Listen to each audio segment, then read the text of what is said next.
recording. Good morning, good afternoon, good evening, everyone. Welcome to the next Wasteless World Talks. And today we are four here again. Bill, Kevin, and we have David here.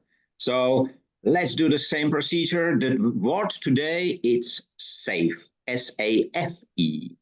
And I will start with you, Bill, because having you on the top of my screen, if you close your eyes and you hear the term safe, what came first to your mind?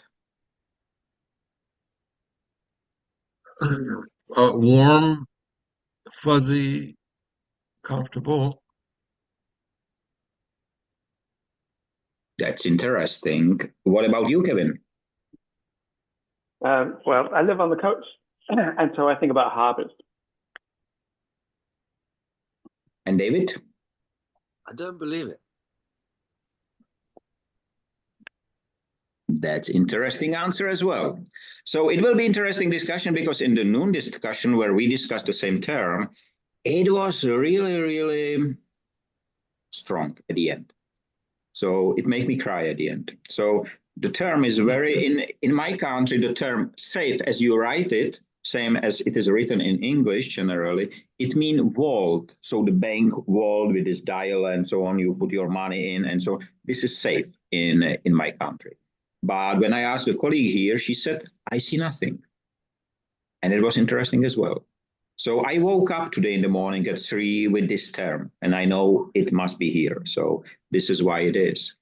Is there anything else? So is there any place which you will call safe, Bill or Kevin? Whoever of you who can join. So safe might be a place. And in fact, I have a safe place. So when I need to calm down and get my legs under myself again, I go to my safe place, which is a physical place in my mind. And so safe could be at my mother's house when I was younger. So it could be a physical place. It could be a mental place. I'm going to a safe place.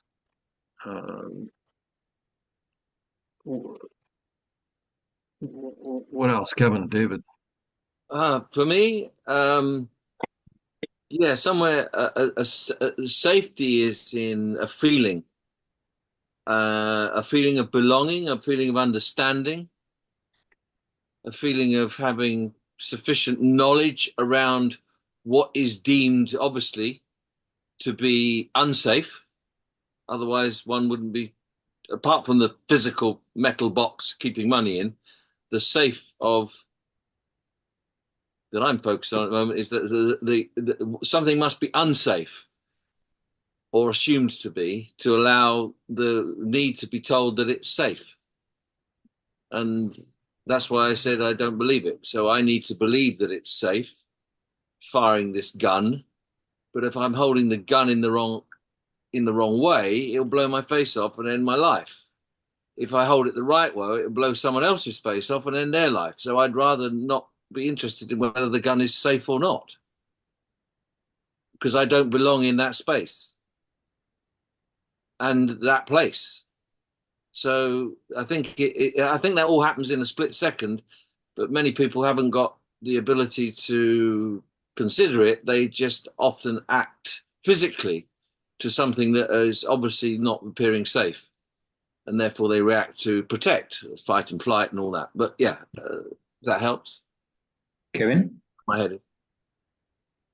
I have an idea of a safe place, which is a house, old farmhouse in Italy, in Umbria. And as it all exists, I just have to find it, but I haven't found it yet. But I'm looking. And what does that keep you safe from? Pardon? What would that place, that physical place, keep you safe from? I mean, why would you have to want to go there to be feeling safe? Mostly from the Danish tax authorities.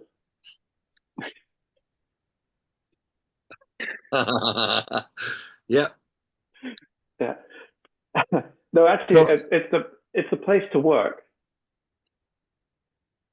Okay. Without interruption. David, you said somebody tells you that it's safe. Well, I use that as an example. If someone says, "No, no, it's fine, it's safe," the safety catch is on. I mean, I just Right. used. I've got the gun thing in my head just because that's what came up first. And you said, Yeah, "What comes into your head first?" It was that. Am I safe here? yeah. I don't want anybody to tell me. I'm not going to accept somebody telling me that you're safe. I have Exactly. to feel it in my heart Exactly. that I'm safe. Yeah. And there was, of course, we did not spoke about health to feel safe from the point of feeling good generally, or the relationship between mother or father and the child, where we try them to feel safe. There was a lot of discussion because in the noon event there are people from all around the globe, so this is the difference. It's quite interesting. And one what was very interesting was Dr. Ash, who is from Pakistan. He is 76 generally, and he educates new leaders. He's half British generally, so his mother was British. And he said, I don't feel safe anymore in the world. And it was quite interesting because I hold with him on Sunday. We started, Bill, Kevin, and David, we started the talks about nothing in English after 1.5 years. Have 2 episodes already online. And he said it was quite interesting because we spent quite a long time on Sunday together. And he said, I don't feel safe anymore, even in the places where I should feel safe. That's fascinating. Yeah, That could be age. could be. Not sure. Um, He's an experienced guy. He was for a long time in the army. He spent all over the globe, around factories, businesses, and so on. He's in a very great shape. From the condition point of view, you will never say he is 76. I expected 68 at max, but I will say 55 maybe. So he looks really great. He's a very experienced guy, and I will invite him one day here. But Pakistan in here, the time difference is again a little bit issue. But one day he will come for sure. So I don't think it's age. I think that it's really the state of matters. I said it could be age. It could be many, many things. And just to to to share the thought going through my mind when you said he's a really experienced guy. He's 76, he's British. Well, no one's British. Again, the clarity of information. He can't be British. He explained it all the time. He was born in one of the 5 countries that make up the phrase Kevin's point earlier. But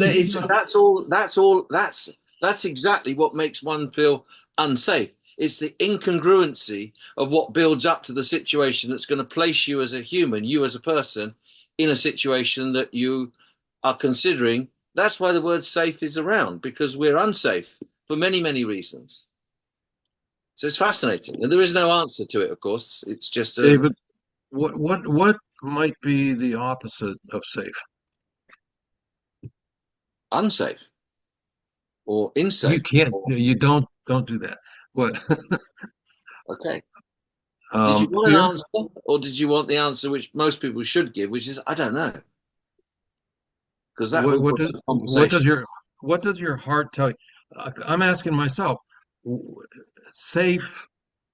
I have this picture of myself as a child, safe in my mother's or my father's home. I'm safe from anything. What is the opposite? Might it be fear? Might be, yeah. Might it be danger? Might be uncertainty. Slight difference. Knowledge. Yeah. Yeah. It depends what the situation is and Yeah. where you come from to be in that position that is questioning the safety of whatever it Yeah. is. So it's different for everybody, and every situation is different. An experience doesn't necessarily, we are only able to be experienced in a very, very small range of things. So I hate the word experience. I just don't think it holds validity. It's fragile, it's frail. in the bigger picture, in this type of conversation. To someone else, they think you're mad and they leave straight away. I've got all this experience. Well, yeah, great, but it's. I just wonder, because we have touched one topic that other person cannot tell you whether it's safe, or it can tell you, but you must not believe, let's say, in this way. Is it something that safety is transferable? Partially because as a child, I said I felt safe in my mother's and father's home. So then when I get older and I get more experienced, sorry, David, I'm not rejecting what you said. Yeah, no, the word is, Right. English So, language. at age 50, I felt safe sometimes, but it changed. And now at 70, I feel safe, but it's changed. 2 years ago, in a different political situation here in the States, I felt safe. Today, maybe not so much. So it changes. The context changes. But does the safety really change? Maybe not. But the No, context, what I accept, it's what your I allow in perception. through the door changes. It's your perception of it based on the time, the moment, the severity, the knowledge, the experience, whatever it is that you carry to that situation, that moment will determine whether it's safe or not. And You jumped off a cliff 100 times down at the coast and never died, it's safe. Somebody will jump off the cliff 10 meters up and kill himself because there's a rock at that point. So it's safe, jump in, and it's safe if you jump from this point, not from there. And that detailed information is what we try to process when we feel in that unsafe position and we haven't got sufficient information to process to be able to say, okay, so it's not safe. Whoa, we hesitate until such information arrives. Okay. And you were safe in your parents' home when you were a child, but that wasn't your parents' home. When you were a child, that was your home. Looking back, it was your parents' home, but when in the moment, it's your home. Right. So your terms of reference on that space was your terms of reference, which made you feel safe because mum and dad were downstairs, but that was your home. But looking back, it's your parents' home. They were only the words you use, but that's the psychological difference of feeling that belonging, that respect. Isn't it that the feeling of being safe is not projected ahead of us, so I will be safe, but it's I was safe. So I jumped out of the cliff and did not die, so it was safe. But I cannot say this before because I don't know whether I will hit the rock or I will fall in the water. So is it something which we project in front of us? Or we can... Oh, absolutely. Absolutely. In fact, if I am very optimistic and and I don't let fear-mongering enter my rational, I can keep a safe feeling. I can keep a positive feeling if I can recognize the fear and the negative and then disassemble that fear and make it not valid. Absolutely. Right? Does that make sense? That's you're processing the information that says, no, you're not going to frighten me with the unsafety. I've got some terms of reference here. Most people die every day, not from war or starvation. They die from old age. Okay, so is it safe to be in war? Well, it's much safer than being ill and old age because the percentage is. So is it safe to be older and fitter? Yes. As far as life is concerned, that it doesn't stop you being shot or being run over or catching some. It's just those terms of reference around you. And yes, it is. I believe it is preceded. It's projected. You have to excuse, David, that time to time I use Czech translated words into English because my English is simply not so No, rich. no, I'm humble and delighted that I'm less able than you, quite frankly. Don't say that I speak better English than you, Czech, because I know that it's not something positive. My granddad told me, Michael, it's not difficult to speak better. So, okay, but Kevin, I saw that you would like to say something. You are muted. Sorry about that. I was going to say that our safety and our feelings about safety depend upon the threat. So I think these days, one form of safety is anonymity, which 30 years ago would not have been a thing. And so what makes us safe is changing, and it's changing quite quickly, I think. Or what gives us a feeling of being safe is changing. You know, today in the morning, I have seen, and I will share it with you. I did not. It was 1.5 minute discussion between President Reagan and one TV moderator, whoever, I don't know these guys. And it was very interesting, really 90 seconds. The moderator says something like, okay, how should I trust government, that the government will find a solution? What is the problem? One party says you have to have more money, the other you have to have less money, and so on. How will government save the problem? And the answer of President Reagan was, government is the problem. That was so fast. And then he explained shortly, in a few seconds, he explained how he meant it.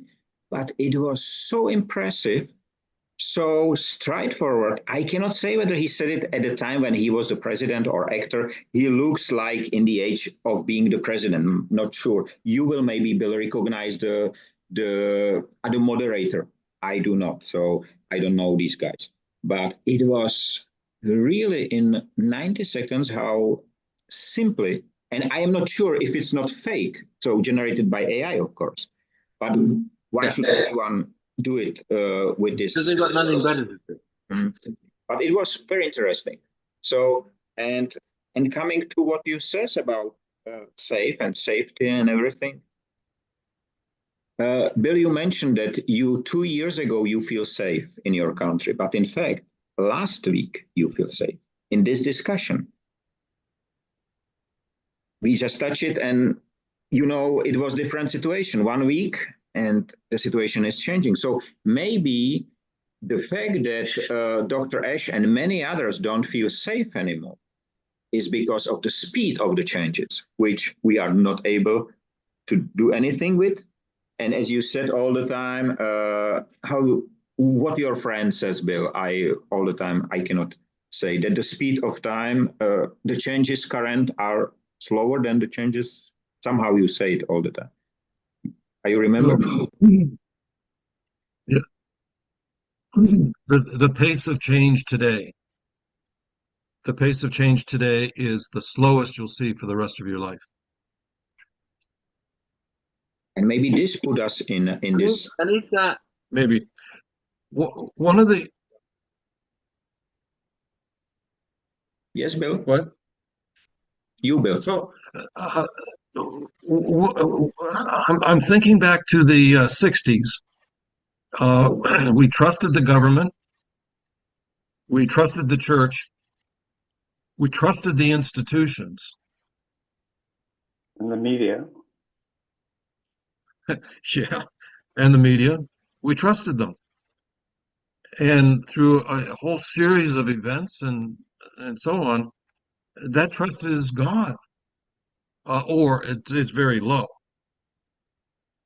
I think, Bill, I think I would be more comfortable with what you've said there by changing one word from we to I. Because if I was to ask my father, who's 94 and alive, he would say exactly the same when he was 70. I'm sure, because I've asked him about this. So I'm sorry, you froze up. You're going to Sorry. change one word. What word would we change? From we What word would we change? From we to I. Okay, I would certainly agree with that. Yeah, because we can't speak as Reagan did. What he did is he went back straight to the cause, not the effects. That's what he did. That's what he was very clever at. The cause of this is politics. Stop talking about the effects. They're irrelevant. The issue is politics at the core. Is there any relation between trust and safety? Yeah, I'm huge. Might be the same word. Yeah. Yeah. So if you ask for the opposite of safe, and we can ask what is the opposite of trust? Well, I know there exists distrust or something like that in English, but we are here looking for different explanations all the time, not the easy solution. I think it's knowledge. I think it's that feeling that is je ne sais quoi. I don't know what. You feel comfortable. Why do you feel so comfortable? Can't you understand it? No, it's fine. Relax. Relax. We're safe. It's fine. Everything's fine. Hold on tight. Look, everything's fine. Well, that's fine if you're the driver of the Formula One car and your name is Lewis Hamilton. Everything's safe. But if you're the passenger at 186 miles an hour approaching a 90-degree bend, you don't feel safe. You'll feel safe in the hands of Lewis Hamilton in the car, but you've never ever traveled 186 miles an hour before, ever, except when you're in an airplane, and you were 36,000 feet above ground level. Now you're 36 millimeters above ground level. So the whole psychological processing in your mind says, I better trust this guy, and I put my safety in your hands. Or you don't get in the car in the first place. I'm safe for watching from the side. Thank you very much. Don't engage. And that's what most people do. They don't engage. Bill, you mentioned several things, let's call it so, which you trusted in the 60s, including media. We discuss here, I make a poll, how many people trust media. We saw that almost 86% does not trust the media, and even more did not trust to governments and so on. So is this causing the lack of safety, lack of trust, lack of... I think that the reason we can't find an opposite of safe is because there's at least two kinds of safe. One is sanctuary, and we talked about that. It's the home, it's a physical place or mental place. And the other is the situational safety, like the racing car that David was talking about. And so we need to divide up the word into its meanings before we start finding opposites for it. Is it one of the terms which was hijacked by the giants? I don't think it's been hijacked. I don't see who's using safety. I see them using fear. Yeah, I would agree. That word's been hijacked. Yeah, or used as a massive marketing, entertainment, conspiracy, control, indoctrination. If you don't pass your test in A level or O level at school, you won't ever work and get money. Fear. You have to be right at the exam because the wrong answer won't get you any marks. No point in trying. Get the right answer. Fear. Absolutely. And it's used blindly used by the corporations and the politics because the intelligence factor of the up and coming generation, especially those who are below the age of 20, who've been born with a phone or a device close by, if not in their hand, has total trust and is totally unaware of the safety of themselves, let alone anyone else. Let me ask you one question. Yeah. Do we teach safety? How we teach to feel safe. How it's being Genetically projected. embedded and genetically embedded human instinct. Uh-huh. And it depends on what you mean about safe. Is my money safe in this bank? No. Which bank? It doesn't matter. The answer is no. If you mean, am I going to lose it? Yes, it says on every document, your money invested in this is at risk, da, da, da, da, da, da, we can't take responsibility for it. So no one's taking responsibility of the bank where you place your money. No one. So does it mean that we are not teaching safety anywhere in a school or in a family? Don't we teach how to? We teach how to not be in risk. So do not walk across the street when there is the red light on.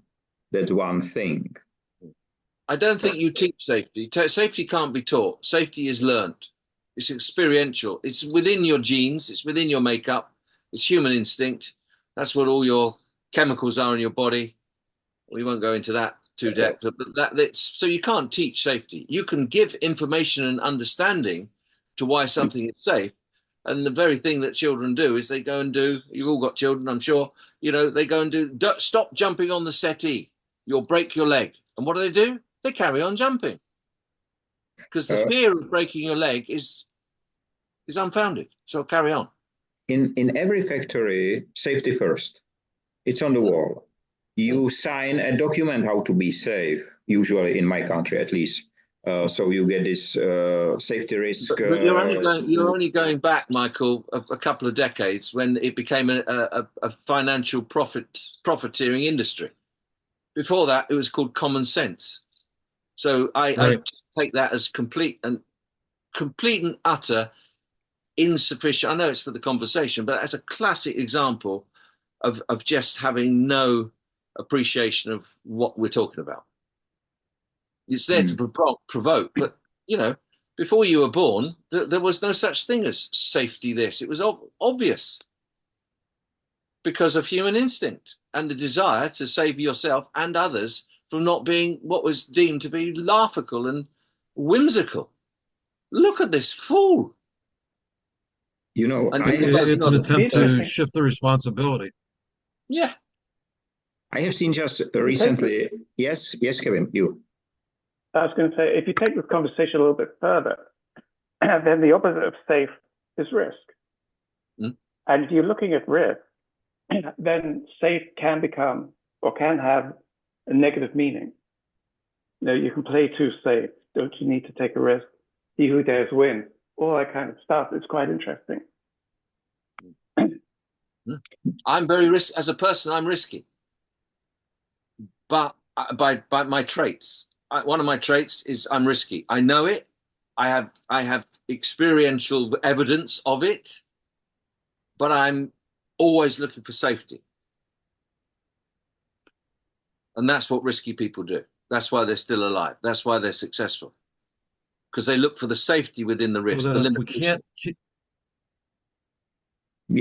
we can't teach safety, then what we teach is is critical reasoning. Yeah, absolutely. Kids need to be able to say, these are the pros, these are the cons. Yeah. And I'm going to choose this path. And that's all been taken away from them. It's been diluted with education, with politics, with entertainment. It's all been diluted. We're the last age that had the raw ingredients in abundance, or enough abundance in which to maintain that human trait and build that human protection as we get older. So as far as risk goes, what does the world look like in 2040? No idea. The responsibilities will be even more shifted. I have seen just before we started. If you project, and that's what most people do, they project onward, and then the bank. That's what the bank does, and then it collapses because everyone believed the projection, but what the projection was false. It wasn't safe to follow that projection as a startup. The projection is based on your experience. We've already covered that word, and what it is today, and what it was, for the other years in your recent past, um, in strategic planning, the SWOT analysis, your strengths and weaknesses, right? And then you project that. So whereas we're seeing a world 10 and 20 years from now that has it has some elements like AI and like 100 other uh, advances. I don't know if it's an advance that is leapfrogging, and it is not. It's you can't take today's life and project it out. You have to start with what will the world look like? What's the world order look like? What am I required to be or to do or to have 20 years out? And it may or may not be a projection from what it is today. AI, we think we understand AI today. There's no way we're not even scratching the surface with our understanding of AI. AI is a bit like the miniskirt, Bill. I like that analogy.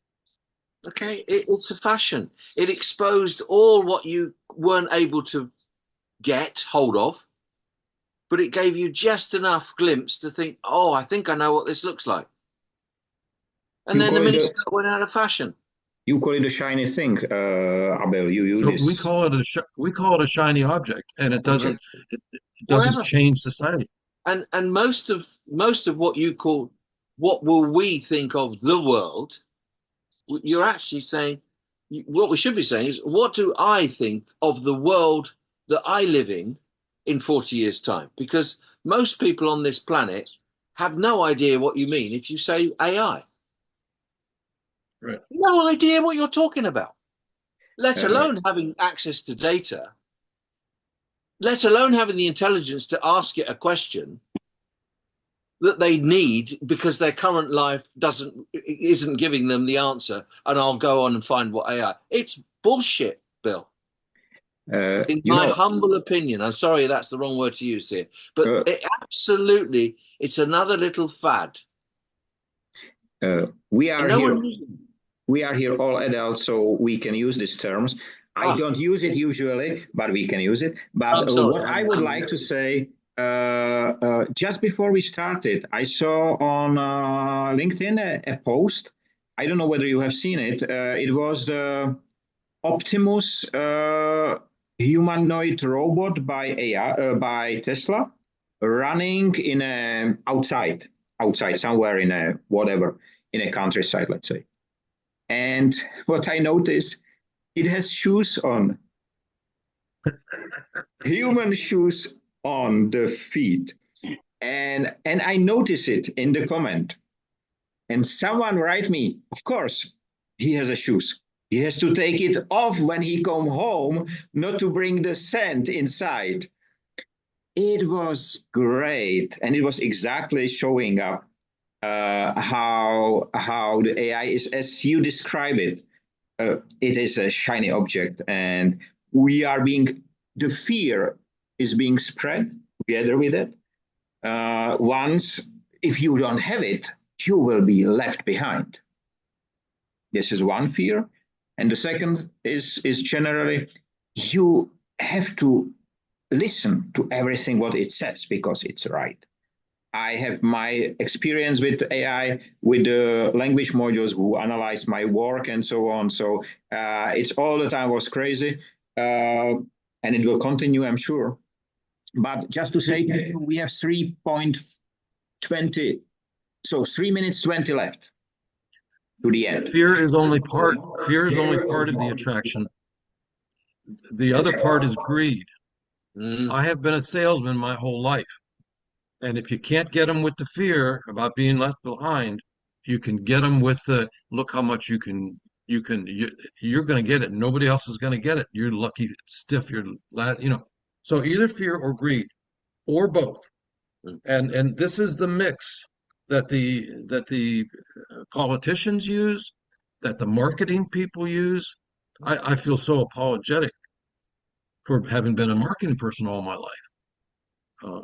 And so how many awful things, words that they were hijacked, and sugar in our, and tobacco, and on and on and on. We've anyhow. Absolutely. I was a salesman all my life, and I think we're all born salesmen. Just some of us get the opportunity to participate in it.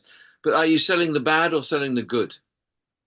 What is it, the product? What is the outcome of that you're selling? I mean, I in my business, which is global, and I'm selling, that's the operative word we use, the good behind the purpose and value that we're projecting.